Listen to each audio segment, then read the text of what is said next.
What is going on, Pacer Nation? Welcome back to another episode of Bring the Juice Pacers. Guys, the Indiana Pacers have made it past the first round, baby. And the Pacers now, after winning their first NBA playoff series in a decade, are now facing the New York Knicks in the second round. It's been a long time since the Indiana Pacers have faced the New York Knicks, particularly in the playoffs. So this is definitely a special occasion.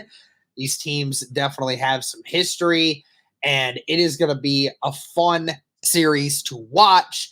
Just kind of break down a few things for this series. We'll probably try to get some more content up if we can.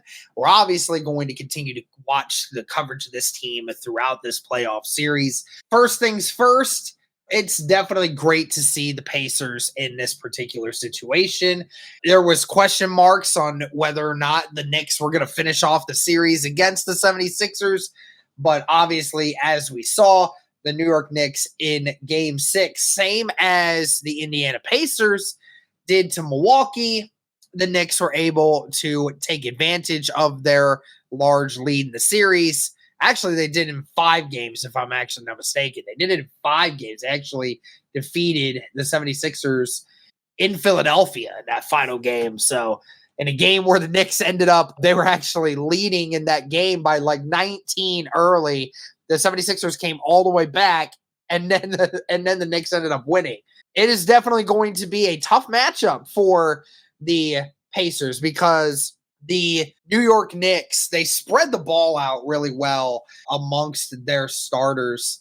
It's a great lineup for what the Knicks have going for them. Again, your leading scorer, Jalen Brunson, who has just been phenomenal this year, averaging almost 29 a game, shooting 48% from the field, shooting 85% from the free throw line.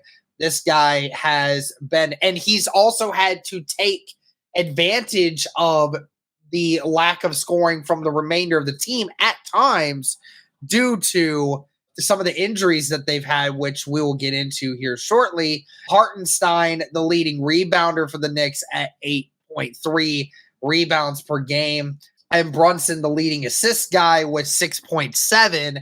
Again, the Pacers leading guys as well. Halliburton with 20 points per game. Miles Turner with 7 rebounds a game. And Halliburton with 11 assists per game. So these two teams, as I said, guys, earlier this year played 3 separate times.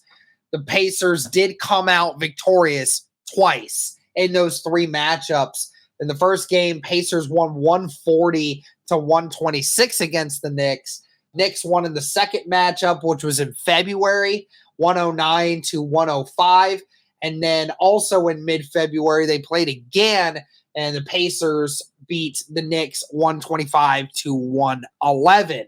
Again, these two teams, very similar in play style, very similar in talent, and all of this other stuff. Now, it will definitely be very interesting for the Indianapolis Colts here because – or the Indianapolis Colts.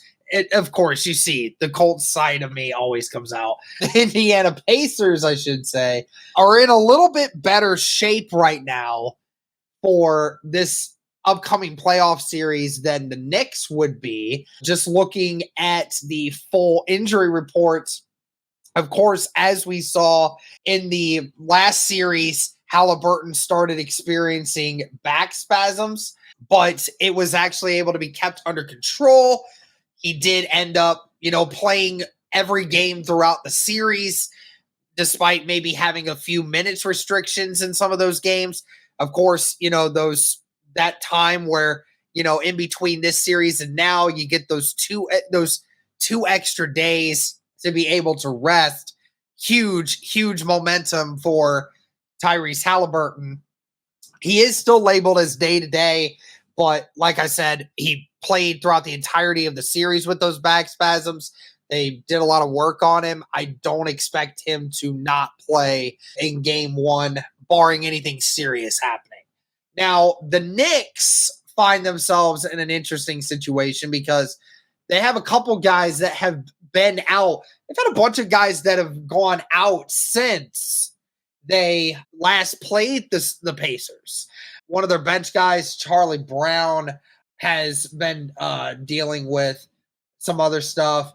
Dwayne Washington Jr., one of their point guards, averaging about 8 points this year. Never really played against the Pacers, but only averaging about 7 points. Hasn't really done a whole lot this season, but yeah, he hasn't really been doing much for them.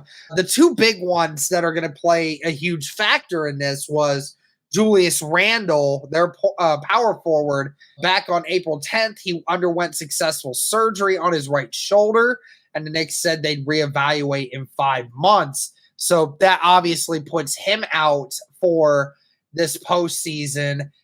So the Knicks have been operating without one of their better players.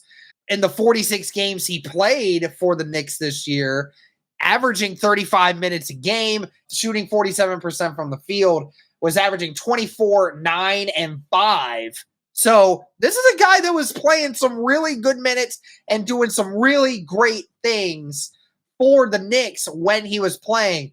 Last game that he played was on the 27th of January. So, yes, the Knicks have been playing for the better part of 3 months worth of basketball without him. So they have gotten it kind of figured out, but that is a huge piece that is now being replaced by Jalen Brunson. Jalen Brunson, who was averaging, pretty sure was averaging around 20, 21 points a game, maybe. Yeah, about 21, 22 a game when Julius Randle was out there. But now you lose that production, that 24 a game from Julius Randle. So those points have to come from somewhere. Jalen Brunson has had to be that guy scoring almost 30 a night just to be able to keep this team going offensively. So it is definitely a struggle. And the one game that he played against the Pacers this season, in that 39 minutes, did get 28, 12, and 4 against us. So definitely a big piece missing there for them. Bojan Bogdanovic, also a guy that was out for the season, underwent season-ending surgeries on left foot and left wrist, and that was back on April 30th. So mainly just right before this series came to an end, really. He played in the 4 games, in the first 4 games of the postseason for the Knicks. So, was definitely part of it. Didn't really entertain a whole lot of production there. Was only averaging 13 minutes in the postseason, and the regular season was doing a lot more damage. Was averaging 15, 2, and 2 during the regular season. During the postseason, really wasn't doing a whole lot. Obviously, the main prospect there is Julius Randle not being around. That's going to be a thing. But again, it is going to be very interesting to see how this game goes, how this series goes, because both of these teams, again, guys, they match up very well. They're very offensive. I give the edge to the Knicks when it comes to how they approach the game with rebounding. They're a lot more physical, I would say, than the Indiana Pacers for how they attack. But with the Pacers, we also are a team that moves the ball around better than pretty much any other team in basketball. So if that's something that we can hold on to going into this series, that'll definitely be a very interesting point. This is going to be a fun one, guys. I'm really looking forward to it. Is there a chance that the Indiana Pacers can win this series? 100% there is. Is it likely? Obviously not. The New York Knicks come into this as the 3rd seed, and Pacers come in as the 6th seed, obviously. New York Knicks finishing 3 more wins than the Indiana Pacers did this season.